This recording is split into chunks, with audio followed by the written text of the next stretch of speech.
Salut à toi, c'est Thibaut et bienvenue dans cette toute nouvelle vidéo. C'est un plaisir de te retrouver ici pour parler d'un sujet à contresens que je peux faire habituellement.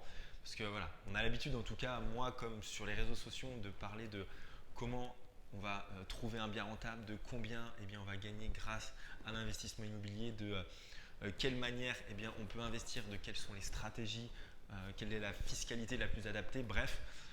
Aujourd'hui, j'ai envie d'aller dans un autre sens et de parler, on va dire, des côtés un peu plus, je n'ai pas dit sombres, mais en tout cas de la réalité des choses qui arrivent dans la vie d'un investisseur et des côtés un petit peu plus compliqués, des choses qui peuvent arriver et qui peuvent nuire à notre situation et donc à notre investissement. Donc aujourd'hui, en fait, on va parler des 5 pièges à éviter dans l'immobilier. C'est des choses qui arrivent régulièrement. Il faut en avoir conscience.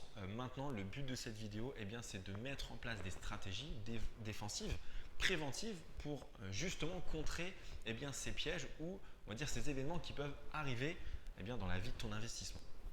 Donc voilà, on va commencer tout de suite. La première des choses, le premier piège finalement à éviter, c'est d'avoir un mauvais locataire et c'est surtout un locataire qui ne paye pas. Alors, ça peut arriver, c'est quelque chose qui fait extrêmement peur. La première des choses à savoir, c'est que c'est 3% d'impayés en France. Ce n'est pas beaucoup, mais aujourd'hui, il existe clairement des solutions pour contrer et pour se garantir ou anticiper ce problème-là. Moi, ce que je conseille et ce que je t'encourage à faire, c'est que si c'est toi qui gères les visites, c'est toi qui gères la gestion de ton bien, c'est d'avoir un bon contact. C'est le feeling que tu vas pouvoir avoir avec le locataire, c'est le ressenti que tu vas avoir avec lui pour savoir s'il est poli, s'il est courtois, si il correspond bien par rapport à tes attentes ou en tout cas par rapport à l'idéal que tu te fais de ton locataire. Ça, c'est une première des choses, c'est le ressenti que tu peux avoir. Ensuite, ce que je demande inévitablement à mes locataires, c'est tout simplement un dossier avec toutes les pièces justificatives, les revenus, la situation, l'employeur, les bulletins de salaire, etc.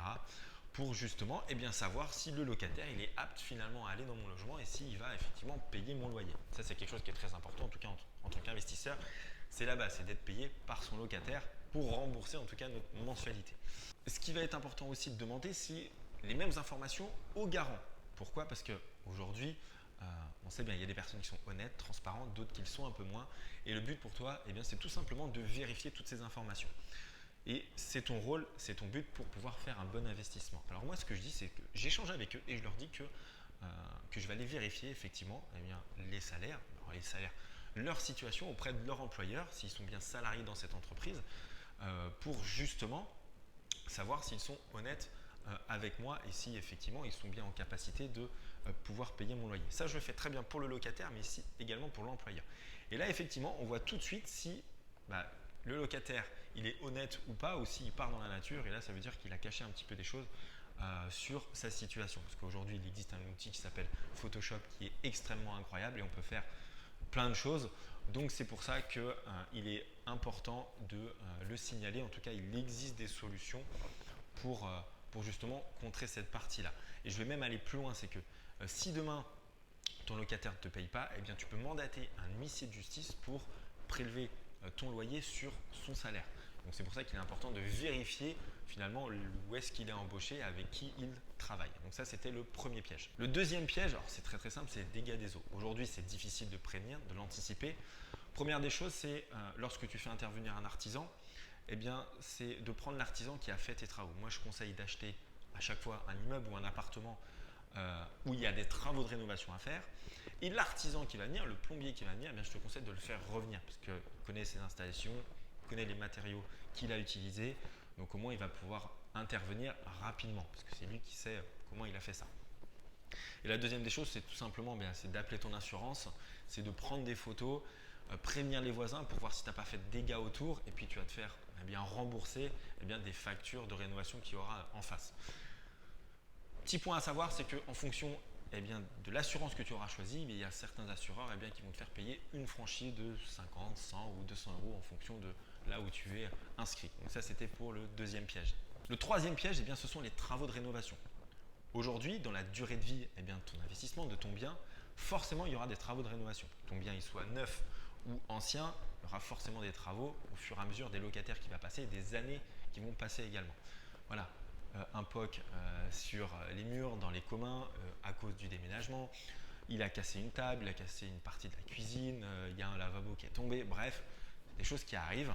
Et donc du coup, moi, ce que je fais, ce que je t'encourage, c'est que, comme je l'ai dit, quand tu achètes un bien, achète-le avec des travaux à effectuer.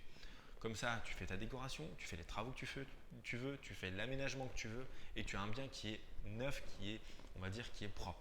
Donc du coup, tu sais que, à part des choses qui sont faites, pas forcément exprès, mais tu n'auras pas de dégâts en termes d'isolation, en termes de, normalement, de dégâts des eaux, tout devrait bien se passer, c'est juste des petits accros que tu vas avoir à droite, à gauche. Donc déjà, tu es sûr que pendant quelques années, tu seras tranquille. C'est une première chose que je te conseille. Deuxième chose aussi, c'est que, comme je le disais, c'est de garder le contact des artisans qui ont effectué les travaux chez toi. Et en fait, c'est ce que je dis lorsqu'ils viennent dans mes immeubles, dans mes appartements, ils viennent faire les travaux et moi, ce que je leur demande, je garde le contact et je leur dis voilà, est-ce qu'il y a possibilité, si dans 1 an, 2 ans, 3 ans, eh bien, il y a des travaux, il y a un imprévu, est-ce que j'ai la possibilité de vous appeler pour faire intervenir directement dans mon immeuble? Parce que vous connaissez le bien, vous savez comment je fonctionne, vous savez comment je travaille, vous avez fait le job ici, c'est votre boulot, donc est-ce qu'il y a possibilité? À 99%, il va dire bah oui, sans problème, voilà, on connaît le truc, on a l'habitude, donc il n'y a pas de souci. Ça, c'est quelque chose que je recommande. Vous allez gagner du temps et puis derrière, vous allez pouvoir aller très très vite. Quatrième point, eh bien, c'est la vacance locative. Donc ça, c'est quelque chose qui fait aussi extrêmement peur. C'est des choses qui arrivent, surtout en fonction de la stratégie qu'on a adoptée. Si on a adopté une stratégie, on va dire, de location longue durée, quand il y a 1 mois ou 2 mois de vacances locatives, ça peut être ennuyant. Quand on a une stratégie d'étudiant, pareil, c'est ennuyant. Maintenant, on s'y attend un peu plus parce que quand les jeunes et les étudiants ils font des études de 2 ans, 3 ans, 4 ans, on sait bien qu'à un moment donné, il y aura un turnover, un renouvellement, il y aura des travaux effectués, il y aura des visites et donc du coup, il faut prendre le temps de le faire. Premier point qui est important, c'est tu dois anticiper ça. Ça veut dire que dès que tu as le préavis, eh bien, tu remets ton annonce qui est déjà rédigée avec les photos qui sont déjà enregistrées et tu n'as plus qu'à l'envoyer. Et comme ça, au moins, tu sais que quelques jours après, quelques semaines après, eh bien, tu vas avoir des visites de programme. Deuxième des choses concernant les visites, en fonction de ton appétence et si toi tu es prêt à le faire, tu peux faire des visites groupées. Pourquoi? Parce que ça te fait gagner du temps et t'évites d'en faire perdre à tout le monde. Ce que tu fais, c'est que tu fais déplacer tout le monde et tu les préviens en amont de préparer un dossier. Un dossier avec, comme j'ai dit tout à l'heure, tous les documents, leur situation, etc. Et lors de la visite, qu'on va voir qu'il y a 6-7 personnes au même moment, ça va créer un effet un peu de compétition. Ça va mettre un petit peu d'adrénaline et on va dire les locataires vont se sentir de dire mince, faut que mon dossier, j'espère que mon dossier va passer parce que j'ai pas envie de le louper, c'est le seul appartement qui est comme ça, etc. Donc ça, quelque chose important à mettre en place. La deuxième astuce, alors ça va être tout simplement de changer ta stratégie. Alors on va dire que quand on voit que notre appartement il a du mal à se louer, c'est peut-être parce qu'on est entre une période un peu entre deux eaux où on est en février, mars, tout le monde est dans ses études, il y a très peu de changements de locataires et donc du coup là il faut tout simplement changer son fusil d'épaule et dire ok, est-ce que la ville dans laquelle je suis se prête à par exemple de la location courte durée? Ça c'est des choses qu'il faut anticiper, il faut l'anticiper par une étude de marché. Et donc du coup, si la ville s'y prête, pourquoi pas le mettre en Airbnb pour justement avoir quelque chose qui rentre le temps de retrouver un locataire en longue durée. Ça, il faut que la ville s'y prête. Si elle s'y prête pas, effectivement, ça va être plus compliqué. Mais en tout cas, il faut savoir s'adapter et rapidement trouver une solution lorsque ça arrive. L'étude de marché, c'est pour ça qu'elle est hyper importante. Elle est aussi hyper importante pour savoir ce que font la concurrence.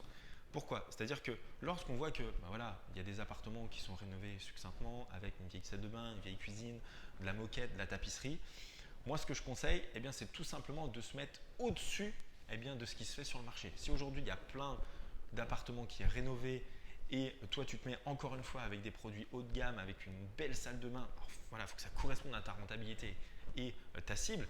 Mais si tu arrives à te positionner au-dessus, tu peux être sûr que lorsqu'il y a des visites, tu vas avoir très peu de turnover et tu vas avoir très peu de vacances locatives.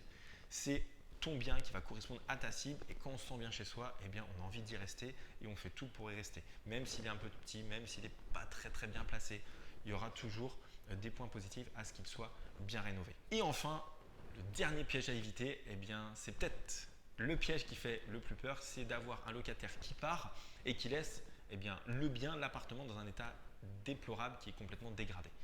Ce qu'il faut savoir, la première des choses, c'est que tu peux prendre sa caution. Maintenant, il peut arriver où la caution elle est de 700 euros et tu as des dégâts qui est de l'ordre de 1500, 2000, 3000, 5000 euros. Et dans ce cas-là, comment il faut faire?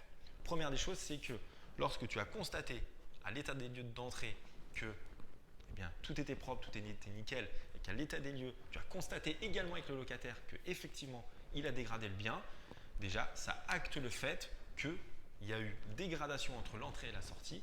Et donc, du coup, derrière, lorsque tu vas faire des devis, des factures, ce sera à lui de le payer. Deuxième des choses, c'est que si, admettons, il ne veut pas payer, qu'est-ce qu'il faut faire? De la même manière, tu peux mandater un huissier de justice pour faire un prélèvement sur salaire. Tu as le droit d'aller au-delà de la caution parce que justement, tu as constaté avec lui, ensemble, que il y a eu des dégradations et qu'il y aura des travaux à effectuer, voilà, sous facture, mais en tout cas qu'il devra t'embourser cette partie-là. Donc ça, c'est quelque chose d'hyper important. Donc voilà, j'ai mis à plat un petit peu les 5 pièges pour moi qui étaient à éviter dans l'immobilier. On a trouvé quelques solutions préventives, défensives pour anticiper ces problèmes. Et le jour où ça arrive, le jour où ces événements surviennent, on a déjà des solutions adéquates. On sait de quelle manière on prend ces choses-là. Voilà, ça permet vraiment de soulager l'esprit et de ne pas être pris de panique le jour où ça arrive. Donc voilà pour cette vidéo. N'hésite pas à partager cette vidéo, à mettre en commentaire aussi ce que tu en penses et savoir s'il y a d'autres pièges à éviter comme cela et quelles sont les solutions préventives en cohérence. Et voilà, je te souhaite une belle journée, une belle semaine et je te dis à la semaine prochaine pour une nouvelle vidéo. Salut!